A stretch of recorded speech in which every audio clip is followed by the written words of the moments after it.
60টি মহিষ সহ গ্রেপ্তার 2। গোপন সূত্রের খবরের ভিত্তিতে শিলিগুড়ি মহকুমা পরিষদের অন্তর্গত ফাঁসিদেওয়া ব্লকের মুরালীগঞ্জ চেকপোস্টে অভিযান চালায় বিধাননগর থানার পুলিশ। এরপর সেখানে পরপর 2টি কন্টেইনার আটক করে এবং তল্লাশি চালাতেই উদ্ধার হয় মহিষ। 2টি কন্টেইনারে চালকদের গ্রেপ্তার করে পুলিশ। ধৃতদের নাম আরমান আলম, বয়স 29 বছর, এমডি আসিফ খান, বয়স 26 বছর। আরমান বিহারের গয়া জেলার এবং আসিফ বিহারের বাসিন্দা। বিধাননগর থানার পুলিশ সূত্রে জানা গিয়েছে, একটি কন্টেইনার থেকে 28টি ও অপর কন্টেইনার থেকে 32টি, মোট 60টি মহিষ উদ্ধার হয়েছে। উদ্ধার হওয়া মহিষ বিহার থেকে নিয়ে আসা হচ্ছিল, আসামে পাচারের উদ্দেশ্যে নিয়ে যাওয়া হচ্ছিল। এদিন ধৃতদের শিলিগুড়ি মহকুমা আদালতে তোলা হয়। Bureau report, Uttarbanga today 24।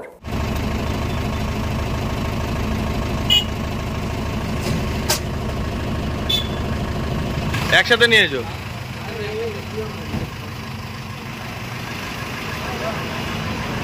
ওখানে দাঁড়াও, একসাথে নিয়ে আসো, বেশি নিয়ে আসো এটাকে।